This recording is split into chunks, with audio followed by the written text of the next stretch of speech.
Hi everybody.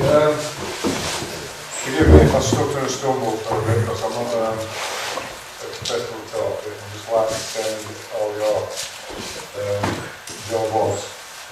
This is just basically how I keep my birds and my method of feeding and rearing, which is very basic and simple, and it works. Every bird I keep will parent me. Quite a lot parent reared this year. My varieties, which there were, I've bred 35 this year, the majority have been fostered. 6 parent reared, 29 fostered. But that is simple, me fostering instead of parent reared. In previous years I've always parent reared, but I have double numbers virtually by fostering. And that's the only reason really. To get more birds on perch. Quite a lot of the other birds, blue caps, never have to think about it, just leave it to it, red cheek corns. I mean, where is Mick? Reed. He's been around this week and collected some blue caps. Took the nest away. Me being slack Alice, I've just in my small bird room, which I don't spend much time in, just in and out feeding them. When I went to collect birds for me, which he bought, they built a scrambled up nest, self-supporting nest at back of some Boston ivy and ferns, plastic trees. They got youngsters. So he's bought a friend, he's dropped on, he got some youngsters with him. The red cheek corners, same there, they're doing fine on it. Black tea, white skulls, so. But most of the birds will rear their own youngsters. On a simple day, mainly holding hills, mate. This is my small bird room. Anybody who's visited me this year, this is my small shed with those plastic cats. Basically, it's 6 indoor flies with 6 outdoor flies. Only thing different at the moment is there's no plants around me, it's shrubs and that. But all the birds are bred indoors. There's no nest baskets or nest sites available outside. It's just branches for exercise. Now they can pick in bark and stuff on the floor. It is raised up off the ground. Both the sheds are raised up, roughly about between 12 and 18 inches height. A bit lower because it's slow at the ground.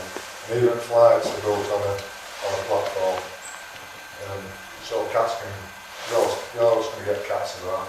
Cats can get underneath, in and out. You're never going to get vermin that will settle. Nobody's going to say that you'll never get vermin, but they're certainly not going to settle and nest underneath your sheds when cats are in and out all the time. But that's basically why I keep them raised off floor. That's just the way it is.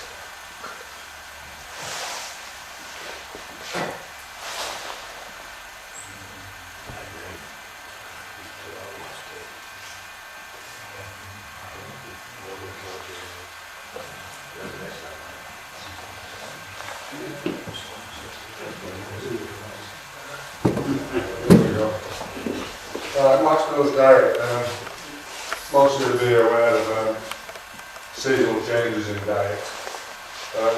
We have 2 to 3 periods of different diets, all year round mix and a breeding mix. And if the birds, when I pair up, if they start showing interest in nesting and breeding, I'll leave them at that, which most of them do. But if they don't, I will kick them back onto a really absolutely crap diet. Just a couple of minutes for 4 or 5 weeks, anything like that, which is your austere diet. But if you have a fairly basic diet to start with, then you improve it, start increasing your protein. I find that there's no reason to give an absolute crap diet. A poor diet, but not absolute crap, so to speak.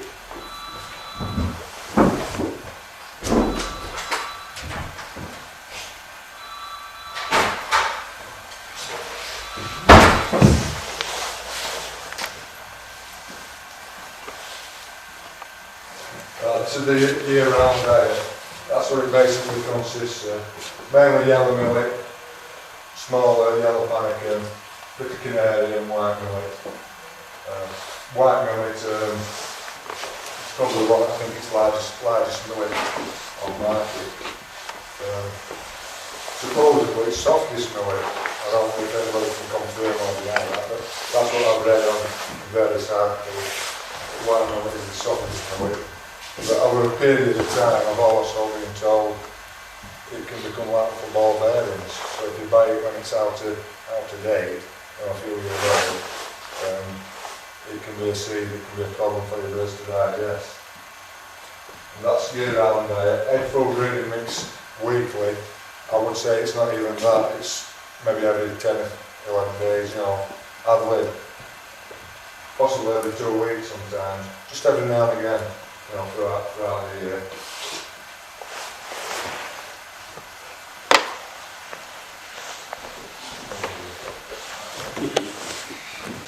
I believe it's Mateus platinum, is it? Yeah. I have used platinum mix in the past when I was keeping our systems here. I would say it's one of the best seeds you can buy. And I know a few top breeders on continent will insist it's the best seed throughout Europe. That's, you know, continental breeders. I know everybody's got their own opinions, but a lot of top continental breeders will tell you, you know, it's probably one of the finest seeds you can buy. We're using quite a bit of that also. One bit of good news is, in the new year, Mike, our secretary, should be selling it with the agent for Blackers in the UK. Can you confirm on that? Yes, it's progressing. Yeah, there's been sent samples. I had some samples that I've just poured in, I just brought in, of an African wax grow mix. Mike set some down. As you were leaving, I put some in with birds in a tray like that, filled it up. Come back to the house with there. I went down to the shed about 40 minutes later, and every single seed had gone. Nothing left. That's how popular it was with birds. I run Mike up to let him know, and he hadn't even got on. Just devoured every single seed, no waste whatsoever. And that's what we call the African wax flow mix.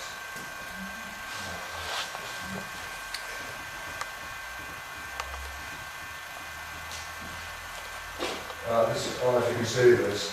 There's a few pictures in here of mine, which you'll be able to tell, just a bit crap one. A bit later on, there's going to be some superb photos of those, which is kindly Gerard's let me use them off his website. You're going to see the difference in quality there. Yeah, that's one of the young black sheep Waxville. Only bred 10 this year.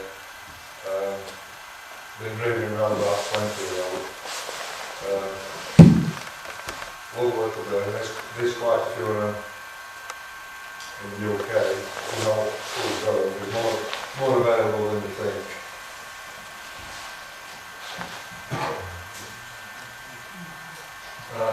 This is the breeding diet. You can see the increase in different seeds. Egg food 2 to 3 times a week. Egg food for all the birds in flights. The indoor flights are roughly 6 foot big, 3 foot, some of them 2 foot. They get 3 times a week. Any birds in cages are just eating 2 times a week. And grass wheat seed mix, it's quite a specialised mix. It's actually the Blackner 61A, which I've still got some left. Because we did have somebody who was selling it in the UK. It's a Versalager, it's in their catalogue, with that one. It's all different grass seeds, you know, all different time of the seeds, which are ideal for waxworks. If you want to know how I know I'm doing 6% yellow, 28 and 60 in the area, that is a Versalager breeding mix, and that's what it says on packaging. Don't wait out. Yeah, this is grass seed mix, instead of black mix. different grasses and wild seeds, larch, chicory, chlorella, lettuce, sesame, evening primrose, tiny little seeds.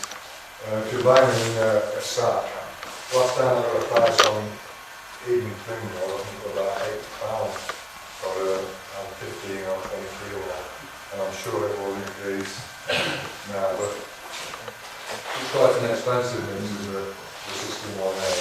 Probably do this system mix to the dough, but it's an ideal seed for your white stores.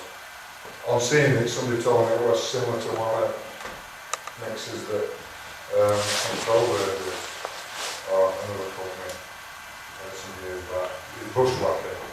Remember, you remember using bushwhacker? I don't know who sold that probably. It says it looks similar to that, some of it. This is just a picture of grass and wild seed mix. You see a lot of the grass seeds in there, very small seeds as well. That's the egg-filled breeding mix.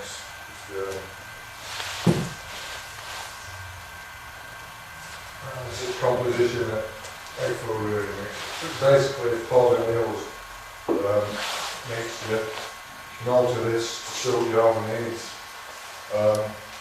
It's got 1.25 kilos of egg-filled, 1.25 kilos of breeding mix again.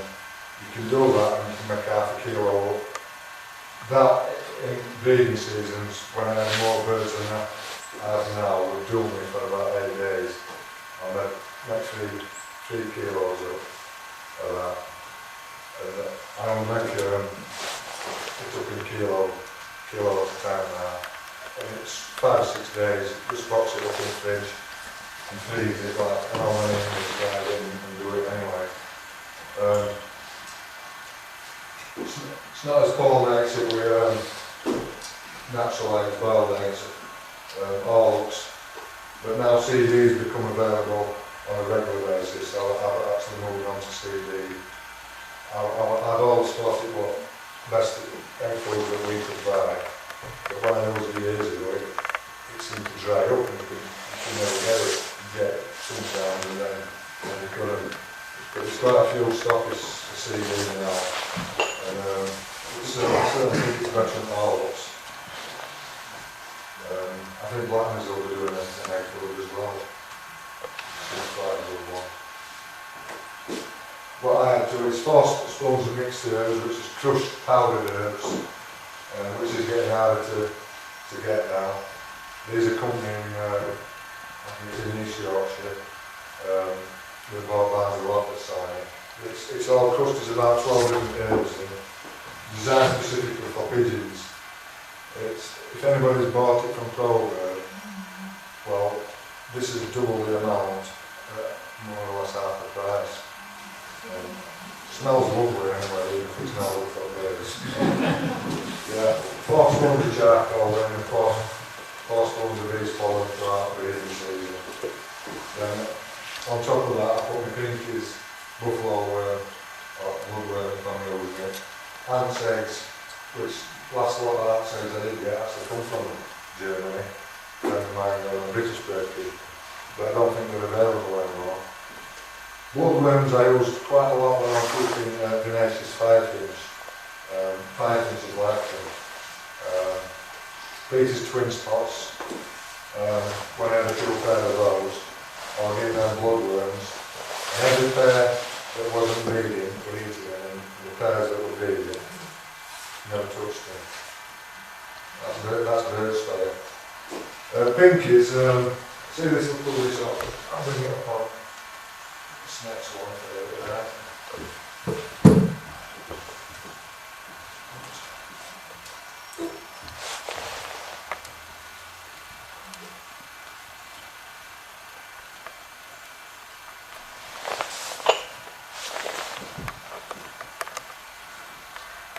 Now to show this is one of our favourite photography. This is one of your lads pictures. Probably doesn't do it justice because of lighting anyway. These birds seem to be in less numbers than they used to be a few years back. How many members actually keep them in here? So there's more people actually going. It's just half yeah. Unlike blue caps, which seem to be doing really well, prolific in fact, I would say most people with blue caps nowadays. In the last few years, blue caps seem to be increasing in numbers. Even in members breeding returns, which members that don't send breeding returns in, blue caps just seem to go up all the time now. But not so much red sheep. I'm keeping red sheep again. I've been breeding them this year. But when the import ban came in, I decided to only keep one. I'll keep the blue cap, and this one seems to be the one that's been struggling. More so than the blue caps anyway. In regards to the blue breasted, I think the last person I had is here today is Keith. There's only one who I know who's got an in the UK. I don't know if you... Got a pair and an alcohol. Yeah. I don't know if anyone else knows about him, but I said probably only ones in the UK. There's a few, there's an odd pair here and there, but Yeah. somebody now knows that we've got a pair.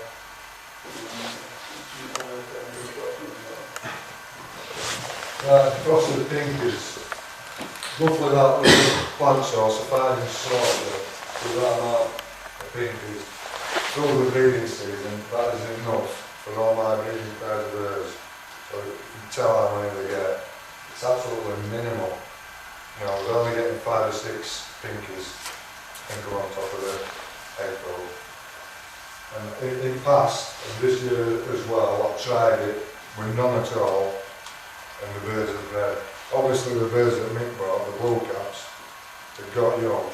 All they got was plain seed diet with panicum, and they bred on that.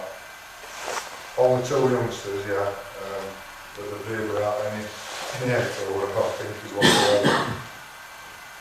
So it blows straight down that they absolutely need, insect food, live food.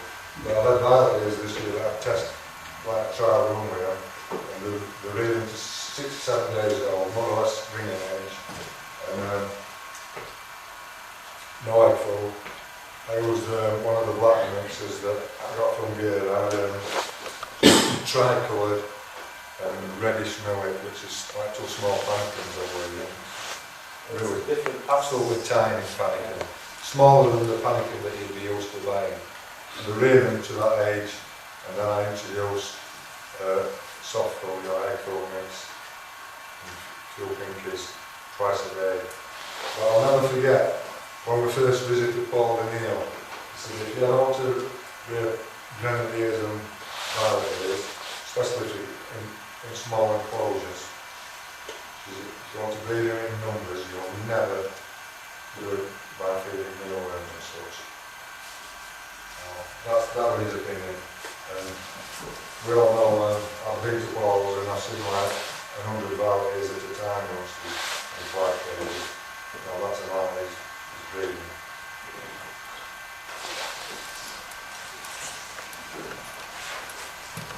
Ant eggs, there's not a great deal of I'm talking about this because I don't think they're available anymore. I do believe it's been outlawed. I think it's against the law to get actually collected nowadays. Frozen bloodworm, that's how it starts out in little packs. You buy it from aquatic centres, garden centres, little strip about 2 grams, I think it's 12 kilos in. 1 kilo, you see when you break it down. Just pour a little boiling water over the top, that's how you break it down. And that's enough for 2 or 3 birds.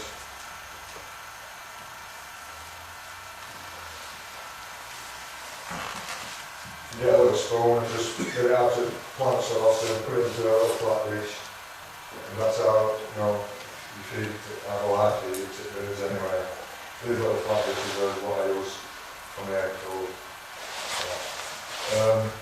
John Godwell swore blind by bloodworms. when we were reading Valiers. I suppose many of you know John, who was our membership secretary, he used to be secretary of the Blackpool Society. It doesn't keep any news now, he's getting on in age, and he's moving to ROI. John, other than Richard Frost, is probably read more Lavenders in the UK than anybody. And it's well better than he is, and he swore by good word.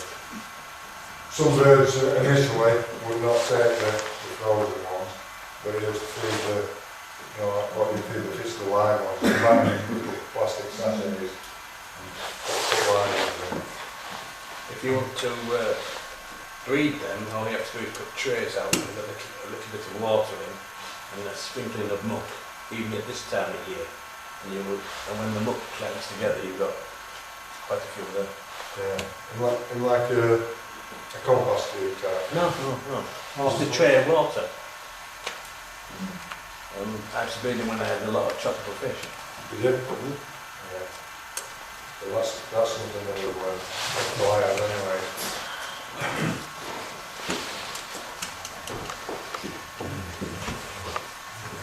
Well, this is another one of the gear house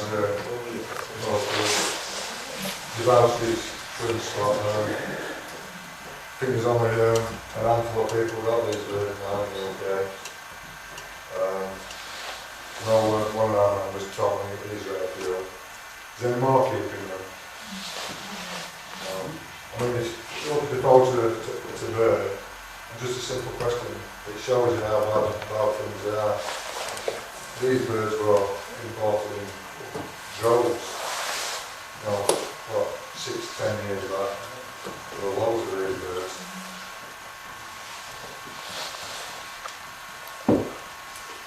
Bees pollen. The says it's about medicals, but bees pollen is one that's been used for thousands of years by ancient people. They say it's an aid to various illnesses and everything. But bees pollen has got virtually everything in that you could ever ask for. I know it's been flogged to death in health food shops and that. Read various articles on it. So it's got everything you need. Protein, carbohydrates, fat, minerals, vitamins, amino acids, you name it. Protein, 20 to 25%. It can be a lot higher than that. It depends on how it's been processed. And I think where it's kept as well. Minerals, 28 trace elements. The mineral and trace element content, you said that will alter depending on where the bees pollen has actually come from. Obviously due to area it's come from. Enzyme protein and fatty acid everything. Contains a minimum of 20 amino acids. I'm not sure how many amino acids there actually is it 21, 22? But it does include everyone that we need. Yeah, most people will keep nectar feeders if they make their own nectar. They will use bees pollen like Irene says. I always swore by making your own nectar, which bees pollen is one of the main ingredients. Personally, I thought homemade nectar was better than what I did buy. I never lost a nectar feeding bird when I used my own, but I did on various commercial ones. Yeah. Extras for our breeding season, seeding grass, a little bit of Formula paddy, a lot of rave reviews about Formula paddy, miracle seed and all that.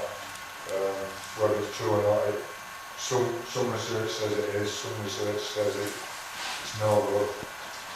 There were a massive article in Case Navy that was 4 or 5 years back.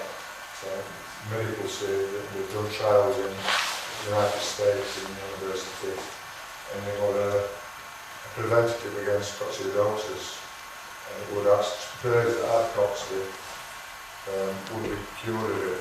I think it was around about 97% success rate. But then they had trials and Gerard's checking the head, which totally disproves that fact. It was never published. And Ross, the company, was sending me data. Never published. You Yeah. get zero response. It was published in KZN. No, but the experiments they claimed, which were done somewhere in the university, were never published. But there are no actual scientific data that go with this. Usually, if you do this experiment as a veterinary or as a biologist, you want to publish this in some kind of journal, because this would be a breakthrough for the chicken industry. For example, coccidiosis without antibiotics, it's lots for organic eggs and whatever. So they would run for it. They would get a lot of money for it. This would be easily published if the data are valid. But obviously, there is something wrong with it, because it is not published in a scientific journal. You can look for homeopathy, influenza, coccidiosis. No way. But what is proven is, you have these small, easy to digest seeds. You can make a bird survive even if he has coccidiosis, because he still gets nutrition. If you feed, let's say, an old wife millet, Yeah. you won't be able to take anything out because the bowl is so inflamed. You need something really easy to digest. And homeopathy is easy to digest, as is the small red millet, the grass seeds. And I think this is the big thing about it. It's a good seed, but Yeah. Do you know? I can't remember the name of the company. The one who sells a lot of parallel stuff. He has a massive standard. Was there a big advert on back at KZN? I think when it was published in KZN, it could have a lot to do with the fact that at that time he was the UK sole supplier of homeopathy. And like Gerard says, there's nothing that actually ever proven around here. And most people would say it's a lot of rubbish. It's very expensive for what you get. I think it's about £10 for 800 grams, something like that. This is another one of my poor focus. Little scaly crown weavers or scaly crown finch. Very few of these, never really hit it off. I parent reared them on that same diet, and same pairs have refused to rear. I've actually, a couple of years back, fostered two of these when they were thrown. And somebody who raised these regularly said, look, you've never ever fostered them, but I did actually foster two under Bengalese.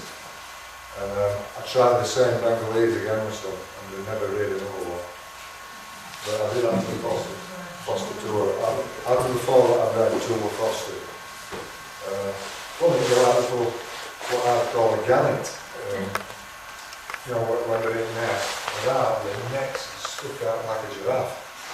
And they're real hard, protruding. It's unbelievable how much they stuck out. And the two that were fostered, they were actually 3 chicks. And I found one on cage floor one day and put it back in because it was alive. The same day, it was on cage floor again. I thought, oh, there must be something up with this. You know, Bengalese are throwing it out. And I put it back in, and it must have happened 6 or 7 times. And then I went in to feed them one evening, and I saw there were 2 chicks tumbling it out of the nest. It was just coming out with the other chicks at the back of it. I don't know if anybody's experienced anything, but it was certainly the other 2 that were throwing it out. Because, like I said, Bengalese, I wouldn't have imagined that they'd throw it out unless there was a serious problem. I tried it, I put it under another pair of Bengalese, but they just left it.